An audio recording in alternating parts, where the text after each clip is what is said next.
Hello everybody, so in today's video we are going to learn about the important concept of the chapter motion from class 9.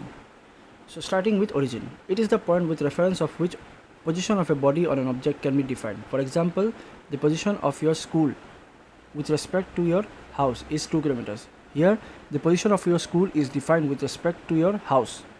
Now what is scalar quantity? It is a physical quantity which does not depend on direction. मतलब ये एक ऐसा physical quantity है जो किसी direction के ऊपर depend नहीं है. आप किसी भी तरीके से उसको माप सकते हो. Length, speed, distance, इन सबको हम लोग scalar quantity कहते हैं. Now what is vector quantity? It is a physical quantity which depends on the direction. मतलब इसको आपको मापने के लिए या फिर मेजर करने के लिए आपको एक स्पेसिफिक डायरेक्शन का यूज़ करना पड़ेगा. फॉर एग्जांपल अगर आप अपना वेट मापना चाहते हो तो आपको आपके बॉडी के नीचे रखना पड़ेगा वेइंग मशीन को ताकि आप उससे माप पाओ. आप अपने बॉडी के ऊपर रख के ये माप नहीं पाओगे, तो एक स्पेसिफिक डायरेक्शन चाहिए. इसको हम लोग क्या कहते हैं? Vector quantity. Now what is rest? A body is said to be in state of rest if it do not changes its position with respect to the origin after every time interval. मतलब एक body अगर अपना position change नहीं कर रहा है किसी भी चीज़ के रेस्पेक्ट में एक डेफिनिट टाइम में, पकड़ लो 1 सेकेंड 2 सेकेंड 1 घंटा 2 घंटा, अगर वो सेम पोजीशन में ही रहता है उसी को हम लोग क्या कहते हैं? रेस्ट. फिर आता है motion. A body is said to be in state of motion if it changes its position with respect to the origin after every time interval. मतलब एक चीज़ के रेस्पेक्ट में अगर कोई बॉडी कंटिन्यूसली मूव कर रहा है 1 घंटे या फिर 2 घंटे या फिर इन टाइम इंटरवल में, इसको हम लोग क्या कहते हैं? Motion. Now you might be confused about the word physical quantity. देखो, physical quantity is a physical property of a material that can be quantified, that is it can be measure. फिर आता है magnitude. The numerical value of a physical quantity is called magnitude. हमारा weight है 12 kgs पकड़ लो, तो ये जो 12 kgs, ठीक है, ये जो न्यूमेरिकल वैल्यू निकला है हमारे वेट मेजर करने के बाद, उस न्यूमेरिकल वैल्यू को हम लोग क्या कहते हैं? मैग्नीट्यूड. फिर आता है distance. The actual length between 2 points A and B is called distance. मान लो आपके घर से आपका स्कूल 2 किलोमीटर दूर है. आप कितने जगह चल के जाने के बाद आप लोग अपने स्कूल में पहुँचोगे, उसी को हम लोग डिस्टेंस कहते हैं. फिर आता है displacement. The shortest distance between initial and final point of an object is called displacement. Shortest distance मतलब आपके घर से आपके स्कूल तक आप अगर सीधी लकीर खींच देते हो, उस लकीर को हम लोग क्या कहते हैं? डिस्प्लेसमेंट. मतलब आप कहाँ से शुरू करते हो, उसके बाद आप कहाँ पर जाओगे, बीच में जो शॉर्टेस्ट डिस्टेंस होता है उसी को हम लोग क्या कहते हैं? डिस्प्लेसमेंट. तो मान लो मैंने अभी एक ट्रैक बनाया है जिसमें 0 से लेकर 55 सेंटीमीटर्स तक. तो मैंने यहाँ से शुरू किया, पॉइंट ए से लेकर मैंने शुरू किया, फिर मैं गया पॉइंट बी तक, उसके बाद सी तक गया, उसके बाद डी तक गया, उसके बाद लास्ट पॉइंट पकड़ लीजिए ये ई है, ये ई है, हम लोग ई पॉइंट तक आए, ठीक है. उसके बाद हम लोग फिर से रिटर्न गए डी तक, उसके बाद गए सी तक. तो हमारा फाइनल पॉइंट क्या हुआ? ये है हम लोग का फाइनल पॉइंट. मैं यहाँ पर एक स्टार बना देता हूँ, ठीक है. तो ये है हम लोग का फाइनल पॉइंट. अभी क्या हमें निकालना है? इसके डिस्प्लेसमेंट और साथ में डिस्टेंस. तो अभी हमने क्या पढ़ा था कि डिस्टेंस है हम लोग का एक्चुअल लेंथ जो हमने कवर किया है. तो यहाँ से हमने शुरू किया 0 से, ठीक है. 0 से हम ले गए पहले 55 तक, डायरेक्ट 55, मतलब यहाँ से पूरा चल कर गए ए से लेकर ई तक. उसके बाद हम लोग कहाँ पर आए? उसके बाद हम लोग सी पर आए. तो फिर से 55 से लेकर 25 तक हमने एक और डिस्टेंस कवर किया है ना. तो पहले हम निकले थे 55, उसके बाद हम लोग फिर से चल के आए अलग से, यहाँ से पीछे से मुड़ के आए. तो यहाँ से यहाँ तक 5 मीटर से हम लोग का 5 मीटर से पर एक इंटरवल. तो यहाँ पर हम लोग इंटरवल माप लेते हैं 1 2 3 4 5 6, मतलब उल्टा घूम के आए ना, तो इसलिए हम लोग यहाँ पर माप लेते हैं. तो यहाँ पर 6 है टोटल, 6 मतलब 30, 5 6 से 30 होता है, ठीक है.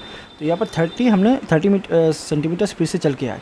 तो अब क्या करेंगे? हमने इसको ऐड कर देंगे. ऐड करके निकलेगा क्या? 85 सेंटीमीटर्स. 85 सेंटीमीटर्स मतलब हमने टोटल डिस्टेंस कवर किया है 85.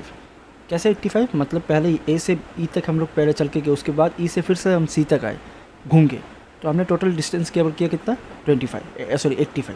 अब हम निकालेंगे डिस्प्लेसमेंट. डिस्प्लेसमेंट क्या है? Shortest distance between initial and final point. ये है हम लोग का इनिशियल पॉइंट, मतलब हमने ए से शुरू किया जो है 0, और फाइनल पॉइंट है हम लोग का सी तक, है ना. तो इसमें हम लोग अल्टीमेटली कितना एक सीधा लकीर खींच देते हैं ए से लेकर सी तक. तो इसके अंदर जितना भी पॉइंट्स आएंगे कितना आएगा? 0 से लेकर 5, यहाँ पर 5 सेंटीमीटर, फिर यहाँ पर 5 सेंटीमीटर 10 हुआ, इसके बाद यहाँ पर 5 सेंटीमीटर 15, यहाँ पर 5 सेंटीमीटर 20, यहाँ पर 5 सेंटीमीटर 25. तो मतलब हम लोगों ने डिस्प्लेसमेंट कितना कवर किया? 25 सेंटीमीटर. एक चीज़ आपको बोलना चाहूँगा, डिस्प्लेसमेंट जो है वो कभी 0 भी हो सकता है, वो पॉजिटिव भी हो सकता है, नेगेटिव भी हो सकता है. अभी हम मैं बताता हूँ कैसे. मान लो यहाँ से मैंने एक और लाइन खींच दिया 5 सेंटीमीटर, ठीक है, तो यहाँ पर और एक 5 सेंटीमीटर है। ओके, अभी हम निकालेंगे ये यहाँ से ओरिजिन है। अभी मैं बताता हूँ कैसे आप निकालोगे यहाँ पर, ये निगेटिव कैसे होगा। पहले निगेटिव देख लेते, उसके बाद ज़ीरो, और अभी तो आपने पॉजिटिव देख लिया 25 सेंटीमीटर। तो यहाँ से हम लोग शुरू कर रहे हैं, पहले यहाँ तक गए, ठीक है। यहाँ तक जाने के बाद हम लोग का ये डायरेक्शन अलोंग द, ये हो रहा है अलोंग द लाइन, ठीक है। तो ये डिस्प्लेसमेंट पॉजिटिव है क्योंकि ये ए से दूर जा रहा है। ओके, तो ए से दूर जाने के बाद यहाँ तक हम लोग पहुँचे तो ये सब पॉजिटिव निकला। तो हमने देखा कि पॉजिटिव कैसे होता है। फिर अब हम निकालेंगे ये ज़ीरो तक आने के बाद। मान लो यहाँ पर हमने शुरू किया, उसके बाद सी तक गए, उसके बाद जाके फिर से हम लोग ए पॉइंट पे पहुँच गए, मतलब इनिशियल और फाइनल पॉइंट दोनों ए ही है, ठीक है। तो ए से हम लोग निकले, फिर ए ही पहुँच गए, तो डिस्प्लेसमेंट तो कुछ नहीं हुआ, हम लोग जहाँ पर थे वहीं पर ही आके रुक गए। तो इस केस में हम लोग का डिस्प्लेसमेंट होगा ज़ीरो, है, समझ गए तुम लोग। अब हम जा रहे हैं, अब हमने क्या किया, ए से गए पहले सी तक, उसके बाद हम लोग यहाँ पर जी तक आ गए, ठीक है। जी पकड़ लिख लेते। आपने शुरू कहाँ से किया, आपको देखना पड़ेगा आपने शुरू कहाँ से किया। आपने ए से लेकर सी तक गए तो आपका ये डायरेक्शन पॉजिटिव होगा। अगर आपने यहाँ से लेकर ए से लेकर यहाँ इस साइड से जा रहे थे तो आपका डायरेक्शन इस साइड में पॉजिटिव होने वाला था। लेकिन आप जा रहे कहाँ से, ए से लेकर सी तक जा रहे हो, उसके बाद जा रहे हो आप जी तक, मतलब यहाँ से घूम के यहाँ से जा रहे हो, मतलब पॉजिटिव साइड इस साइड में है क्योंकि आपने शुरू किया ए से लेकर सी तक। फिर आप जा रहे हो सी से लेकर जी तक, मतलब आप उल्टे डायरेक्शन में जा रहे हो, तो आपका नेगेटिव होते रहेगा। तो क्या हुआ, आपका इनिशियल पॉइंट तो ज़ीरो पे है ना, और फाइनल पॉइंट कितना आ गया, फाइनल पॉइंट आप क्या आ गया -5। -5 कैसे, आप उल्टा जा रहे हो, ठीक है। ये मैंने डायरेक्शन दिखाया -5। तो क्या होगा -5, हमने पढ़ा था कि डिस्प्लेसमेंट क्या है, फाइनल पॉइंट ऑफ द मतलब final position minus initial position, है ना। Final point minus initial position, तो आपका फाइनल पॉइंट तो -5 है क्योंकि आप उल्टा जा रहे थे। तो ज़ीरो से उल्टा जाने के बाद यहाँ पर -5 हो गया। उसके बाद आपने माइनस लगाया, उसके बाद आप कहाँ पर गए, आप है यहाँ, ये ज़ीरो है आपका इनिशियल पॉइंट, मतलब अब ज़ीरो से शुरू किया है, ये हमने ज़ीरो लगा दिया, ठीक है। तो उसके बाद -5 माइनस ज़ीरो करने से -5 ही होता है, ठीक है। तो आपका डिस्प्लेसमेंट क्या हुआ, निगेटिव में चला गया।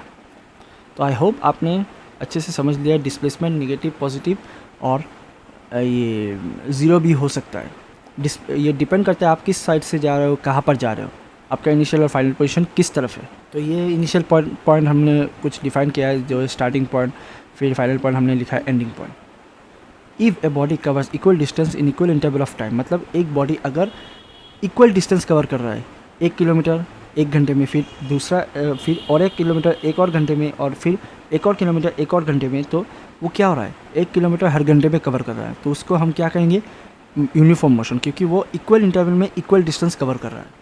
बट नॉन यूनिफॉर्म मोशन के केस में क्या होता है, if a body covers unequal distance, मतलब कभी जा रहा है 1 किलोमीटर 1 घंटे में, फिर कभी जा रहा है 50 किलोमीटर 1 घंटे में, ऐसे करके उसका मोशन जो है वो सिमिलर नहीं है। उस चीज़ को हम लोग क्या कहते हैं, नॉन यूनिफॉर्म मोशन। तो अभी हम पढ़ेंगे मोशन के रेट को कैसे मेजर किया जाए, या फिर measuring the rate of motion. The measure of the rate of motion of an object is to find the distance traveled by an object in unit time।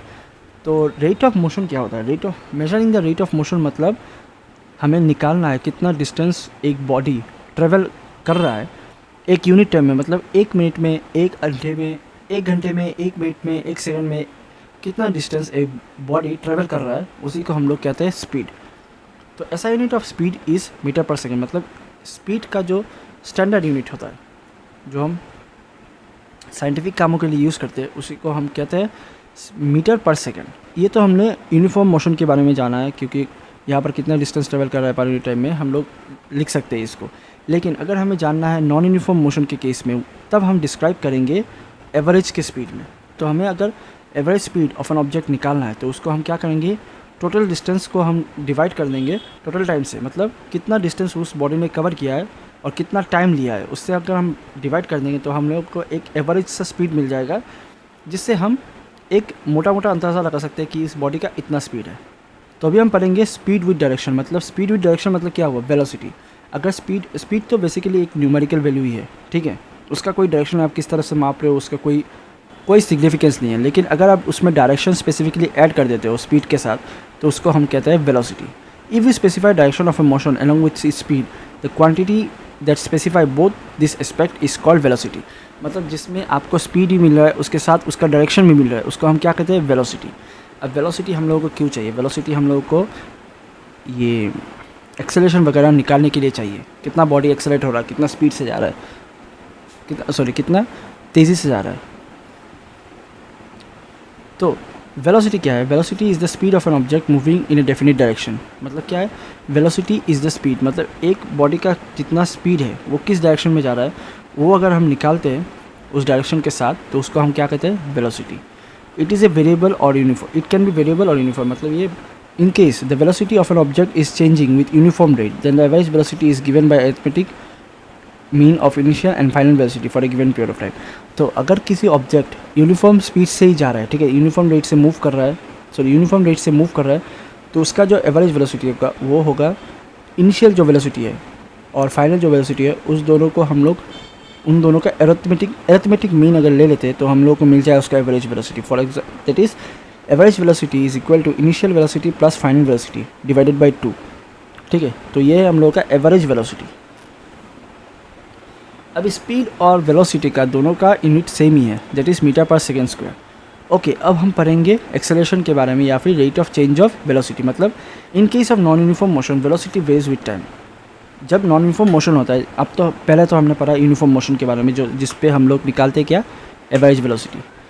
In case of non uniform motion velocity varies with time and it can never be zero. ठीक है, तो ये 3 points है। Non uniform motion में अगर हम लोग velocity को मेजर करें, वेलोसिटी वेरीज विद टाइम होना चाहिए। ठीक है, टाइम के साथ वेलोसिटी वेरी कर रहा है और ये कभी भी ज़ीरो नहीं है। ठीक है, it is then this concept is explained as acceleration. मतलब इस कॉन्सेप्ट को हम लोग क्या कहते हैं, हम लोग कहते हैं acceleration, which is the measure of change of velocity per unit time. मतलब कि एक यूनिट टाइम में, मतलब 1 सेकेंड में 2 सेकेंड में कितना चेंज हो रहा है वेलोसिटी में, उसी को हम लोग क्या कहते हैं, एक्सेलरेशन।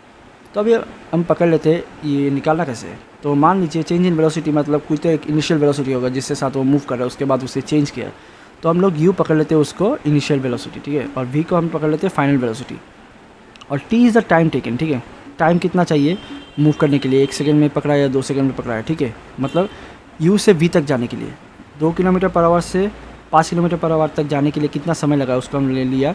उसके बाद एक्सेलरेशन, मतलब उसमें चेंज कितना हुआ है, उसको हम निकालने के लिए क्या यूज़ करेंगे, एक्सेलरेशन। ठीक है, और एक्सेलरेशन का फॉर्मूला क्या होता है, v minus you by T.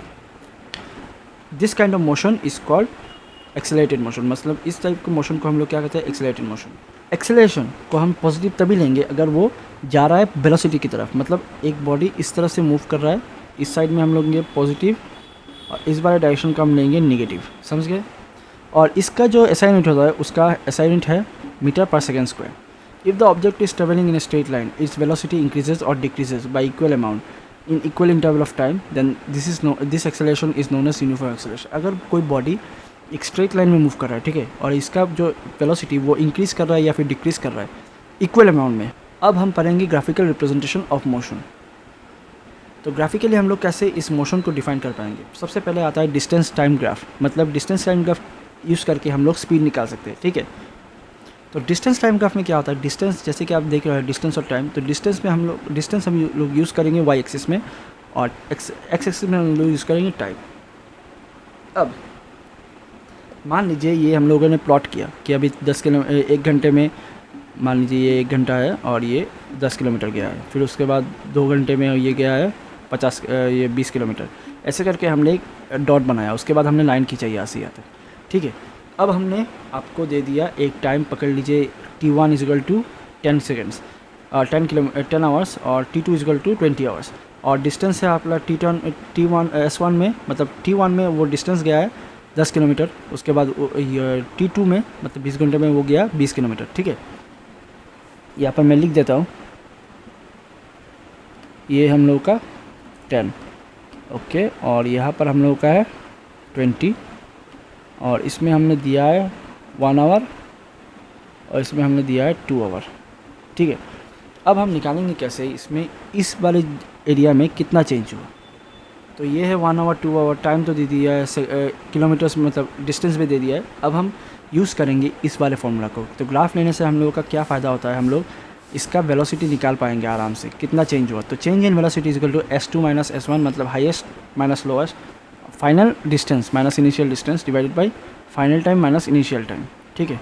यहाँ पर हम लोग लिख देंगे, तो इसमें क्या होगा, इसमें आएगा चेंज इन वेलोसिटी समान OS2, मतलब यहाँ से यहाँ तक जितना लिखा है, मतलब ये यहाँ पर ये मान लीजिए 20 लिखा है, तो यहाँ पर हम लोग लिख लेंगे 20, सही है। उसके बाद यहाँ पर है 10 मतलब S1, तो उसमें हम लोग 10 किलोमीटर गए। उसके बाद यहाँ पर है 1 आवर, तो हम लोग S1 में T1 में लिख देंगे 1 आवर, और यहाँ पर लिख दें T2 में लिख दें 2 आवर, ठीक है।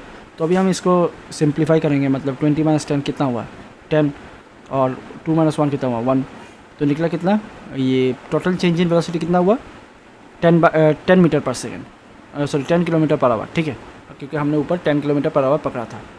तो इससे हम लोग क्या निकलते, डिस्टेंस यूज़ करके और टाइम यूज़ करके हम लोग क्या निकालेंगे, हम लोग निकालेंगे इसमें स्पीड, ठीक है, स्पीड निकालेंगे।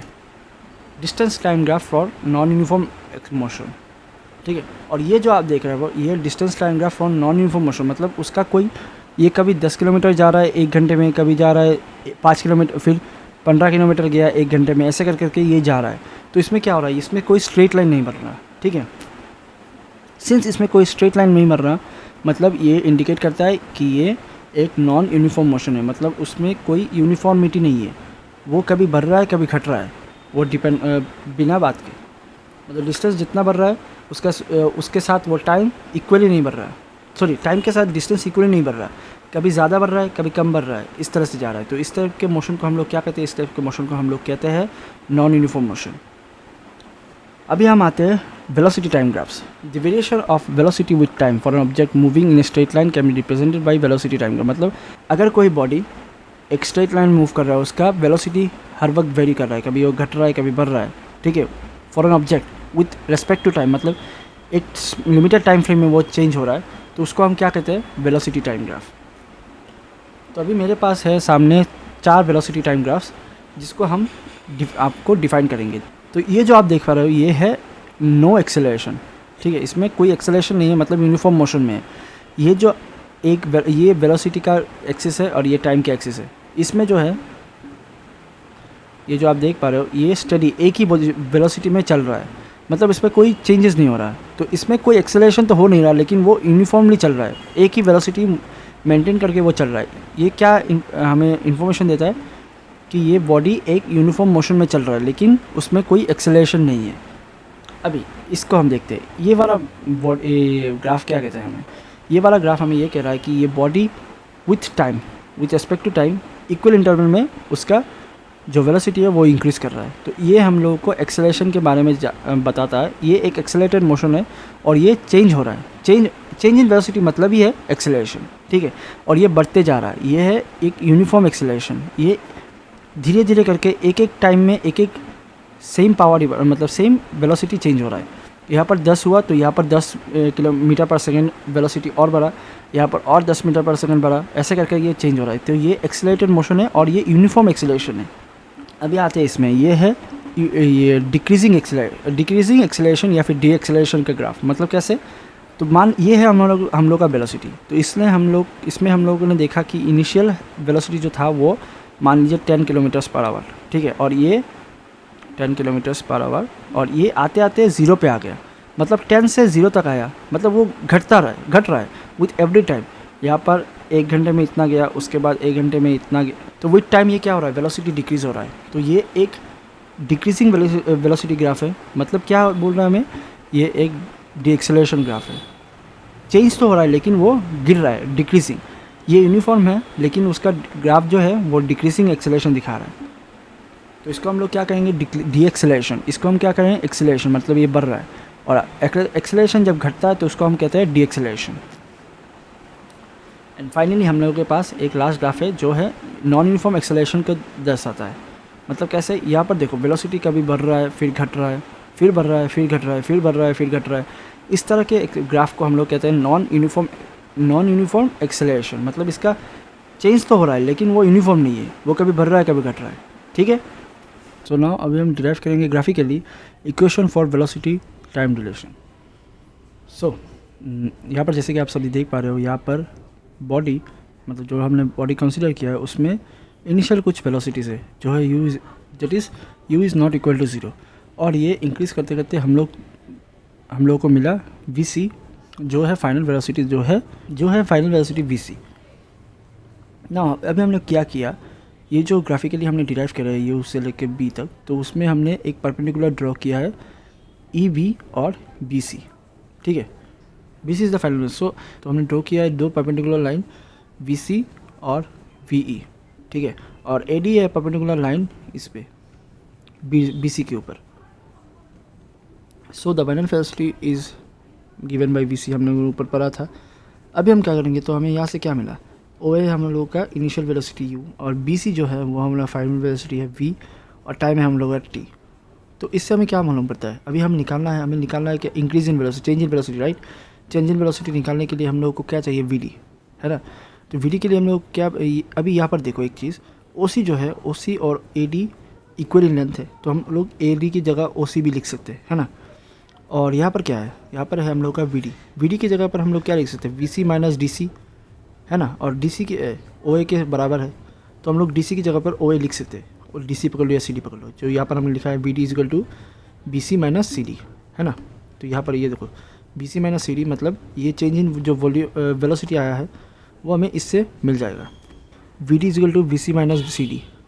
एंड यहाँ पर जो हमने पैरेलल ड्रॉ किया था ए डी, तो ये और ये इक्वल इन लेंथ है, तो मतलब ओ सी की जगह ये ए डी की जगह पर हम लोग ओ सी लिख सकते हैं, है ना।